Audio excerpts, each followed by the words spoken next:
नमस्कार मित्रांनो, मी महाराष्ट्राचा छोटा पुढारी घनश्याम द्रोडे तुमचं सर्वांचं मनापासून सहर्ष स्वागत करतो। मित्रांनो, प्रथमतः तुम्हाला वाटत असेल मी इतका खुश आहे, कारण मी आज खरंच खुश आहे आणि सगळेच जण नव्हे तर हक्क महाराष्ट्र, मी तर म्हणेन देश वाट बघत होता आजच्या दिवसाची सगळ्यात जास्त। कारण आज हा दिवस म्हणजे इतिहासात परत कधीच असा दिवस उगवणार नाही।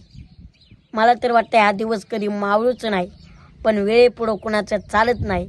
कारण एक मराठी माणसांच्या अस्मितेचा विचार आणि मराठी माणसं आणि दोन काळजाचे तुकडे म्हणजे दोन वाघ आज एकत्र आल्यात आणि आता फक्त बाहेरच्यांनी म्हणावं नडवून दाखवा महाराष्ट्राला, नाही तुमची जागा तुम्हाला दाखवली तर तिथून पुढं देणार ठेवा।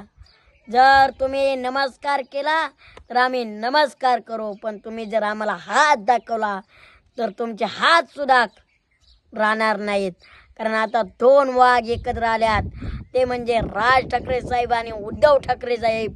मराठी माणसांची ताकद परत एकत्र आलेली आहे आणि हा दिवस म्हणजे आज नुसता विजय दिवस हा फक्त महाराष्ट्रासाठी नव्हे तर प्रत्येक घराघरात ही दिवाळी असल्यासारखे आज सण साजरे होणार आहेत। कारण ह्याची प्रतीक्षा अख्खा दिवस म्हणजे हजारो वर्ष महाराष्ट्र प्रतीक्षा करत होता। एकदा दोन वाघ एकत्र यायला पाहिजे होते आणि आता ते दोन वाघ एकत्र आलेले आहेत। आता बघू हिंदीवाल्यांची सक्ती किती चालते। आता इथं मराठी माणसाला, मराठी पोरांना व्यवसाय मिळणार म्हणजे मिळणार। कारण आता मराठी माणसं जर एक झाले तर आता सुट्टी नाही। आता तुमची जागा राईट तुम्हाला कळणार, बरोबर आहे ना मित्रांनो। मी आज एकच बोलेल, खरं तर आजचा विजय हा प्रत्येक मराठी माणसांचा विजय, प्रत्येक मराठी अस्मितेचा विजय आणि प्रत्येक मुलांच्या म्हणजे जे लहान मुलं आहेत ना त्यांच्या भविष्याचा विजय।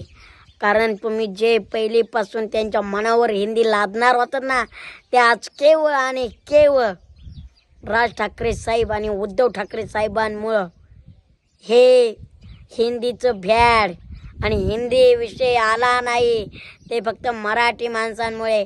आता काही लोक टिप्पणी करतात, हे महापालिकेसाठी आल्यात, निवडणुका आल्यात म्हणून हे एकत्र येत आहेत। पण भले काही असू द्या, पण मला एक वाटतं, मी कुठल्या पक्षाच्या वतीनं बोलणार नाही, मी कुठल्या माणसांना म्हणजे त्यांच्या पक्षाच्या बाजूने बोलणार नाही, पण त्यांना सपोर्ट नक्कीच देईल।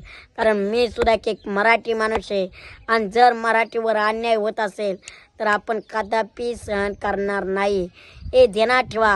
आणि आजचा दिवस पाहण्यासाठी हजारो नव्हे लाखो लोक वाट बघत होते। आज खऱ्या अर्थाने मराठी भाषेचा विजय झालाय, हे ध्यानात ठेवा। आणि हा विजय ठाकरे बंधूंचा नसून हा विजय प्रत्येक मराठी माणसांचा आणि प्रत्येक मराठी व्यापाऱ्यांचा हा विजय आहे। त्यामुळं भाई आज सेलिब्रेशन बनतायचे साहेब। खूप वर्ष झालं तुमची प्रतीक्षा आम्ही करत होतो की तुम्ही कधी एकत्र येताय, कधी एकत्र येताय। आज अखेर तुम्ही एकत्र आलात। आता उलट देवाच्या चरणी एकच प्रार्थना करतो, या दोन भावांच्या कुटुंबाला कुठल्याही मी शब्द विचार करून वापरतोय, कुठल्याही लोकांची किंवा शत्रूची नजर न लागो आणि यांची जोडी तुटून आहे, राम लक्ष्मणासारखी यांची जोडी अशीच टिकून राहो। आणि तुम्ही हा विजय साजरा करताय, आम्ही सुद्धा प्रत्येकाने आज एन्जॉय करा। कारण आज दोन मराठी वाघ एकत्र आल्यात आणि मराठी माणसं आता आपण सुद्धा एकत्र येऊया आणि असाच मराठीचा अजिंठा पुढे नेऊया। बोला भारत माता की जय, जय महाराष्ट्र, जय जवान जय किसान।